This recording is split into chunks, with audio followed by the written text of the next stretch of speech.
Throughout history, there have always been people who had to do a little bit more to make it, to make ends meet.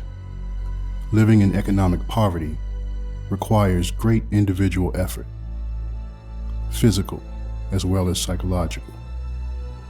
People had to improvise. People had to hustle in ways others, their contemporaries, even those looking back, might find curious. That has certainly been true across Baltimore's history. This city really began to grow not long after the American Revolution. In the 18th century, many people made opportunities when they had to have them. There was a need, for example, for those to do the demanding physical work related to clearing land for roads and homes and businesses. Those who could and would move materials that raised this burgeoning city, quite literally the timber and the bricks, the digging and the dredging, the lifting and the carrying. This work was not often secure work. A job one day didn't always mean a job the next. But people did the work. Though some were compelled by force, more were compelled to this sort of work by dire personal circumstance. After the Civil War, the city's place as a bustling American metropolis was well established. Yet even amid a highly organized workforce, social structures and personal circumstance meant that some Baltimoreans in need of a living had to improvise.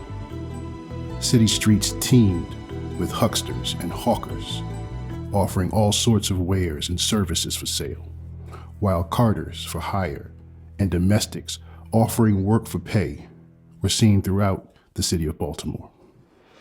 Across all of this time, the keys remained the same for those most vulnerable: determination, improvisation, entrepreneurial spirit.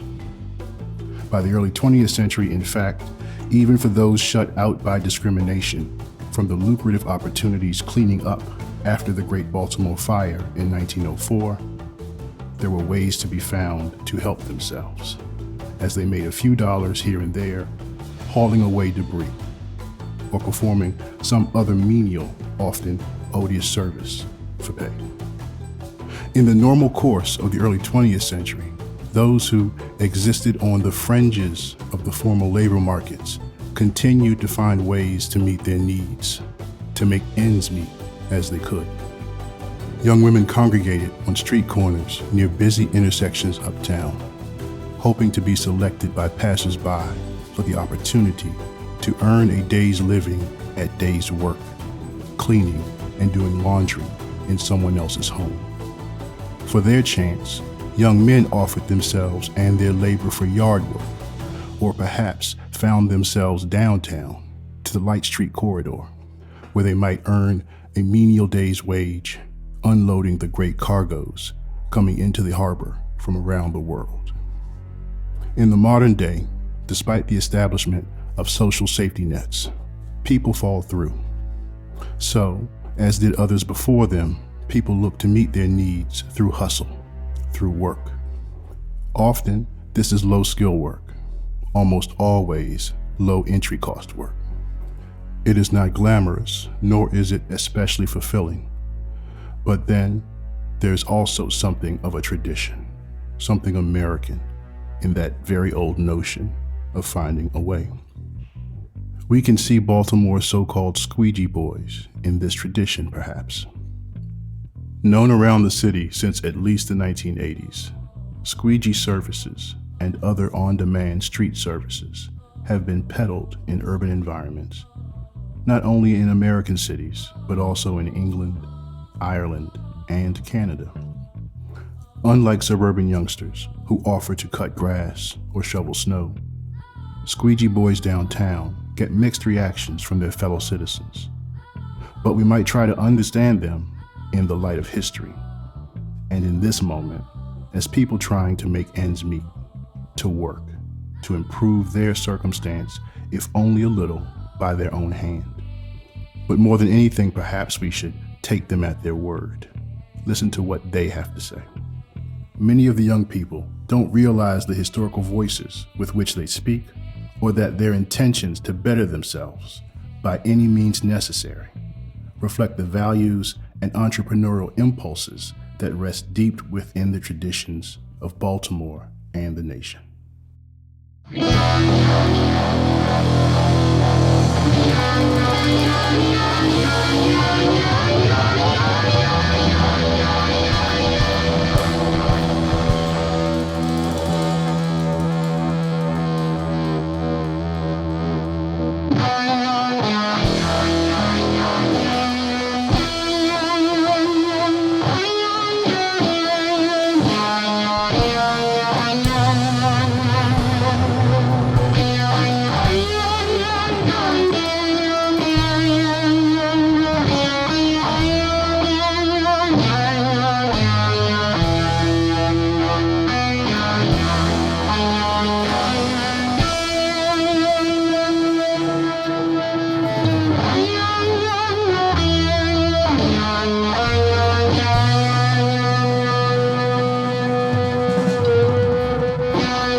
I started because I was homeless, and my friend, I had a girlfriend, and we were both homeless, and my friend, he squeegeed, and I didn't know, like what that even was, and he told me that it's a good way to make money, and long story short, I didn't believe him, but then I watched and saw how much money he made, and I tried it, and I made a little bit more than he made that day. So after that day, I didn't stop. Yeah. Oh, the first time I did squeezing, I was like 14 years old for real. I was young for real. My homeboy put me on to it. So he taught me, he was like, yeah, he was washing cars and all that. So I said, all right, I'll go with you. So we went up to a block over West. It was over West for real. I made like $40. I was surprised that I even made $40. So I'm like, oh yeah, that's all I need. That's all I need, I'm gone. So ever since then, I'm like, with the money coming like that, I know I can make more. So I screamed, you feel me, went back out there the next day, made 100. I'm like, oh yeah, this definitely gonna work out for me.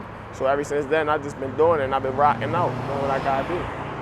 What started me in the business was that it was problems going on in the household, so I seen though that was a good little hustle to go out there, sell water, squeegee, just to put a little bit of more money in the house, just to help out. I actually used to boost like stores and all that.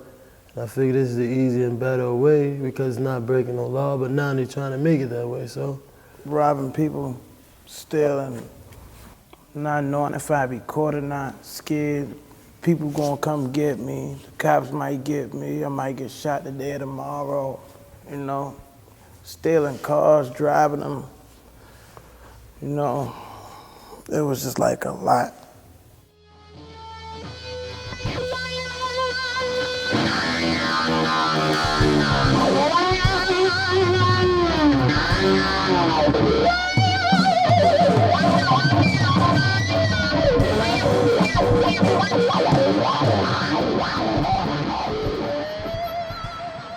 We ain't harming nobody, we ain't hurting nobody. We keep all the young kids and get them out the streets to give them something to do so they can make a couple of dollars. Because if they not doing nothing, they gonna do violent things because they don't have nothing to do. So summertime, we all grab them all up and bring them to the squeegee block to make them a couple of dollars. That's why the violence is low and everybody got something to do. They focus, they ain't worrying about doing nonsense. I was a squeegee boy for about 83, 84, 85, about 4 years. Squeegeeing was one of the great gravitational pulls that kept me out of becoming from thievery, robbery, or any other negative element that could have pushed me in that direction. It kept me hostage in a positive way. It kept me hostage in a positive way. And I was appreciating the spirit of entrepreneurship that lived inside of it, and I was praying and hoping that it would evolve. you see the whole world basically. You feel me? And like, you feel me? It's better out here. You run into people you least suspect. We run into veteran players. We run into Orioles players. We run into important people and all that. You feel me? People we least suspect. We run into for get their business card. You feel me? And all that. I think it teaches them how to be independent. It teaches them how to make their own money. You can take something negative and turn it into a positive thing. You know, you definitely come in contact with so many people. You have conversations with people. You know, it's really good for a child that hasn't had a real job yet. I think it's good for them. Some people tell us they don't like us. They be like, yeah, I don't like what y'all doing and this, and the third. And I just talk to them how they talk to me, but you feel me? I'm just getting disrespectful, but just still talking. I'm just saying, okay, but I'm still getting money at the end of the day. You never know, I'll probably make more than you at the end of the day. Everybody think we bad, but we not. It's not all of us. I first started squeegeeing by Baltimore Street, by like Shot Tower. And I mean, those kids down there, yeah, under the bridge, they are like crazy. We be trying to say something to them when people tell them no and they get aggressive. It don't work at all. Like if you been at a hotel and people being nasty, you can't be nasty back there, and you gotta think about your job at the end of the day. I don't think it's right. You ask me to, I don't think that's right, because number one, you stopping other people from getting money. Even if they do got it, they don't have to give it to you. They're gonna call the police on you. There's a lot of crazy people and there's a lot of cool people out here. So stick to your mindset, your business mindset, and get your job done.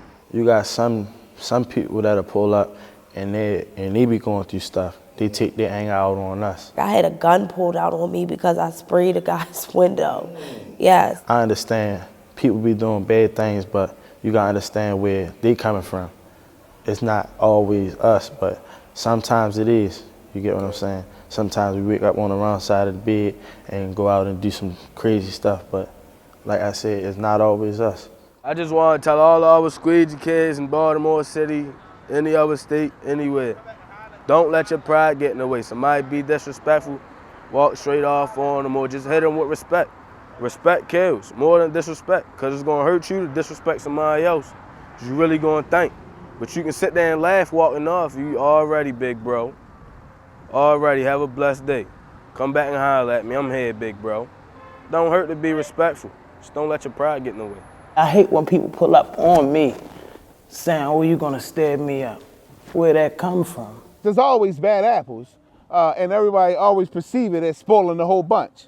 When it's not the whole bunch, right, that's actually demonstrating what the two bad apples are demonstrating. Whether the city likes it or not, squeegee boys are the unofficial ambassadors to the city. You're driving the city. That's the first person you see. You're driving along, you stop, and it's a squeegee boy. That's the first person you see from the county. So, and that's their first image. So improve that image. If you can't assist or you can't uplift, then try your best to do nothing. Don't do anything to harm or hurt their situation by creating some nasty story that doesn't exist, and you didn't take the time to speak with them to see that they are human just like you.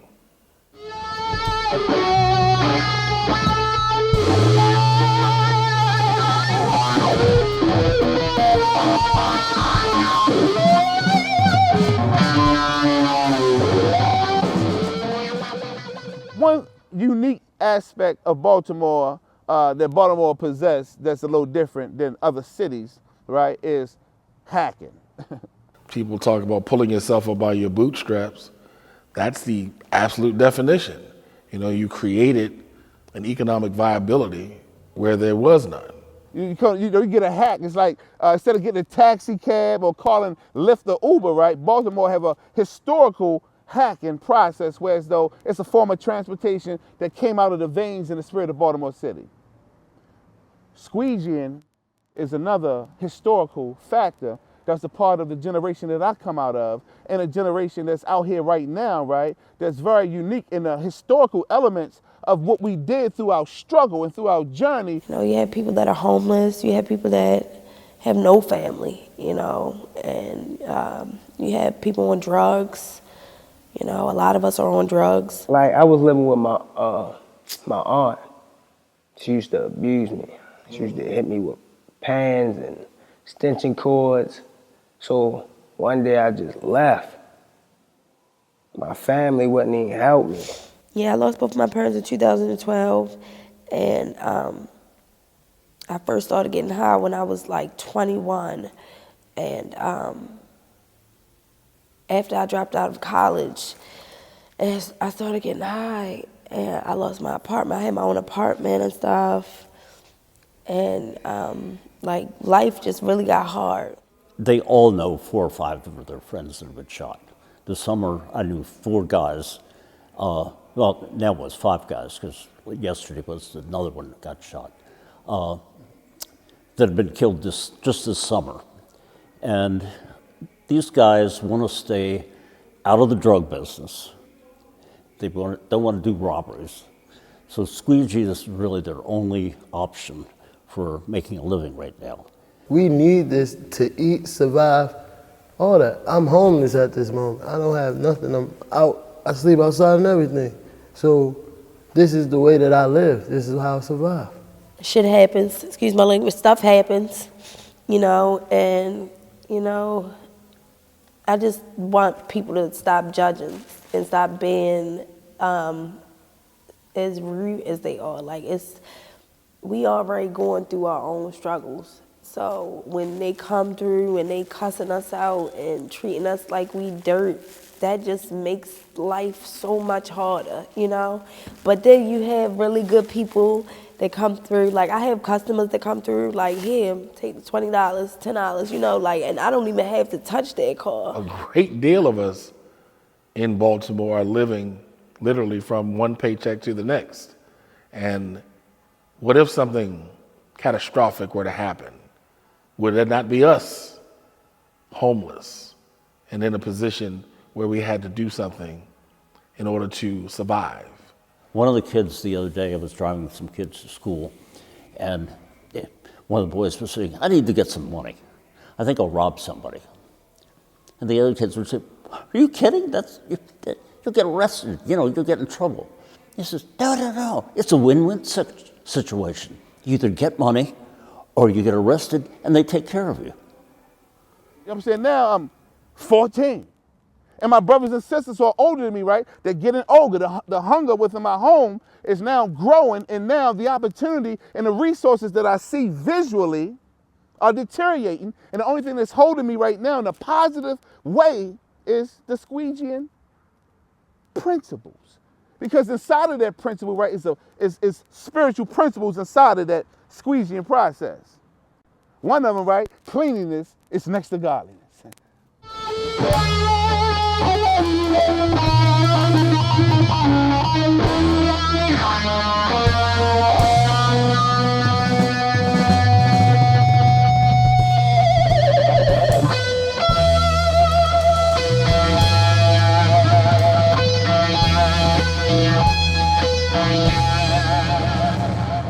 The thing about squeegeeing is you're going to make some money. A Ravens player came through and gave me a $50 bill. That's how I knew it was the best day. When I seen a Ravens player come through, give me a $50 bill, it hit me with, this your lucky day. $100 bill from an old white woman on Christmas Day.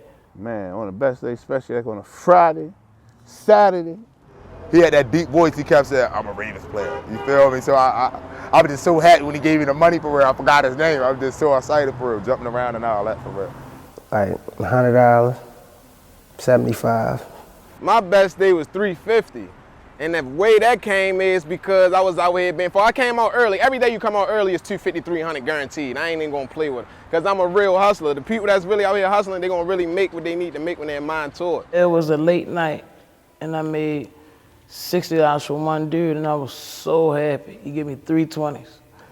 I acted like it was $1, May I get another $1? I gotta get my baby some Pampers, knowing daggone well I ain't got no babies. But he said, look at your hand. I looked at my hand, I already knew what it was, so I was excited. I was excited when I got it. I started early in the morning, like 7. I sell this like 6, 7 in the evening. I make $300-400. Easy. When I finish the interview, I'm out here to make another $150. It's just a hustle. People like saying the hustle and hard work. If they see the hard work and they see you out here every day putting your effort into it, your hard work, blood, sweat, and tears, people gonna come through and look out for you. Good things to happen to those who work hard. My dream job, I want to be a lawyer because people be getting convicted for nothing. Then they be in jail for years. Then when they come home, they ain't got nobody. I just like helping people. I want to play for the Ravens, I ain't gonna lie. I want to be an actress. I always wanted to be like in Hollywood and stuff like that. Like, I just feel like I should just be famous. I be rapping for real. Big Savage on YouTube. I'm coming soon. I always wanted to be a mechanical engineer. I used to take my game systems apart, figure out what's wrong with them, take the other pieces from my game system and put it together, make it work again. I always wanted to be my own boss, because I always been my own boss. Every lawyer, you feel me? Thing I did, I was my own boss. I'm my own father, you feel me? if it is still gonna be around, when the squeegee kids come around, I would like to be a mentor for them. I'll be trying to mentor kids and stuff like that. Saving people's life, when I was younger, that was my thing for real. My first time losing a close person to me wasn't in my family for real. So after that for real, it was like, that really hit me, you feel me? So ever since then, I be like, get tired of saying people die for real. So why not help each other out?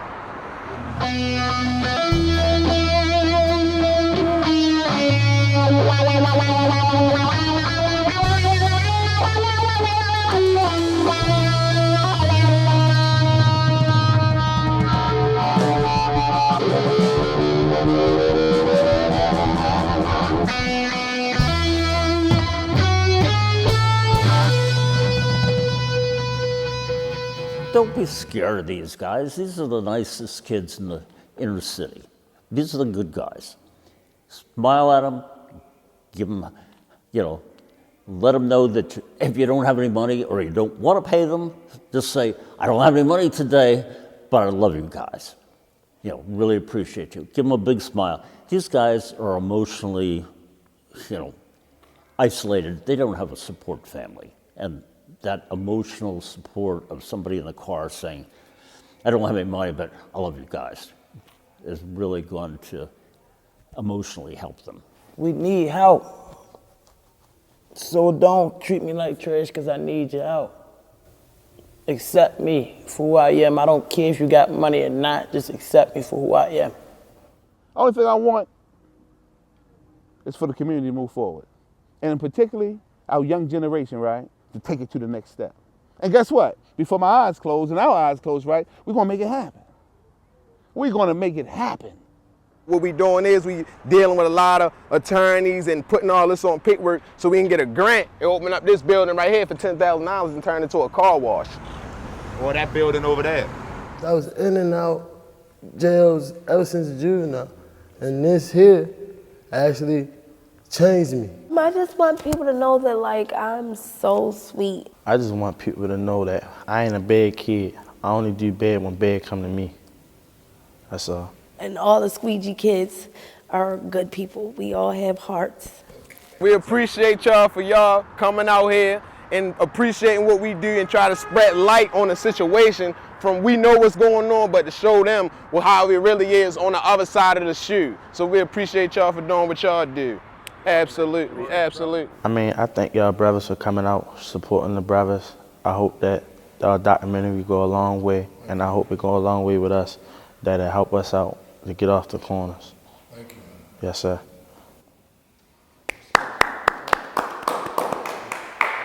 Thank you. It's a wrap, people. Y'all done made my day.